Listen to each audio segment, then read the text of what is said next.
Hi, today I'm going to be discussing the story about Clifford Olson, a dangerous serial killer.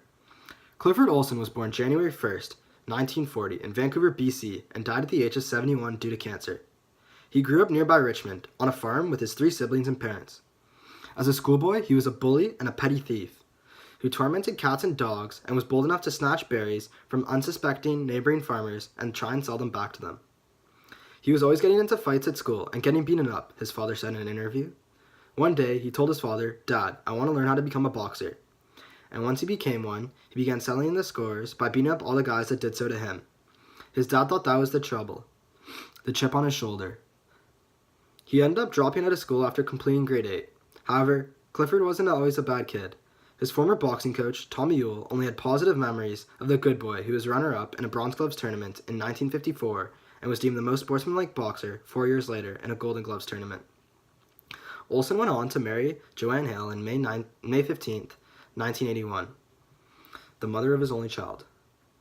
In 1957, Olson received his first jail sentence, 9 months behind bars for burglary. He soon escaped and was recaptured, a pattern that reoccurred at least 6 times over the next 2 decades as Olson was in and out of jail.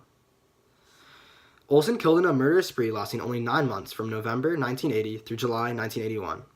While Olson was out of prison on mandatory supervision, killings all around the town of Vancouver and within the town of Vancouver were being reported, with all the bodies being located within a 90-kilometer radius of the city.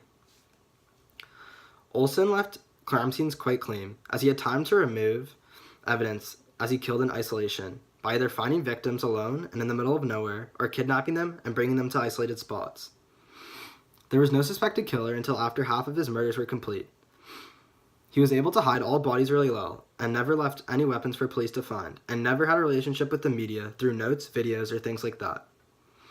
All of Olson's victims had been drugged, with some being raped and some being sodomized, before being killed. Some were bludgeoned to death, while others were stabbed, and 1 victim was strangled. The victims included 3 boys and 8 girls, aged between 9 and 18. The victims were normally picked off in isolated places when they were alone, lost, and most vulnerable, with examples of kidnapping preteens while riding their bikes or walking to friends' houses, preying on a 16-year-old girl who was trying to hitch a ride home from her boyfriend's, abducting a 14-year-old girl after supplying her with liquor, and another 14-year-old girl who was visiting Canada from Germany and was lost. Clifford Olson is a classified psychopath. He took a test for psychopaths and scored a 38 out of 40. He was said to have no emotions, no feelings, no consideration for others, and he felt no remorse for the families of his victims. Some traits that him and he possesses and that are common for psychopaths were need for stimulation, being cunning and manipulative, poor behavioral controls, early behavior problems, lack of realistic long-term goals, impulsivity, juvenile delinquency, and criminal versatility. He was an organized killer because he had a specific method for dealing with his victims. As discussed earlier, he left very little trace of evidence. When suspicions were high, at one point he even took a 3-week vacation with his family to avoid being caught. Clifford Olson's outcome was actually quite a controversial one, as he struck a deal with authorities agreeing to confess to the 11 murders and show the RCMP the location of the bodies of those not yet recovered. In return, authorities agreed $10,000 for each victim would be paid in trust to his wife, Joanne, and then infant son, Clifford III. His wife received $100,000 and Olson had cooperated with the RCMP. The 11th body was deemed a freebie.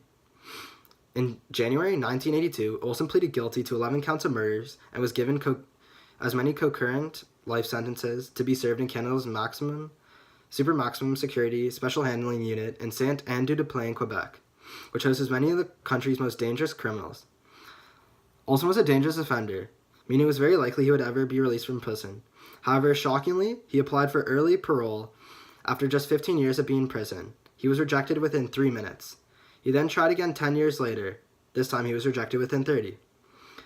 Just under a year after applying for parole for the 3rd time, Olson was diagnosed with terminal cancer and died shortly after.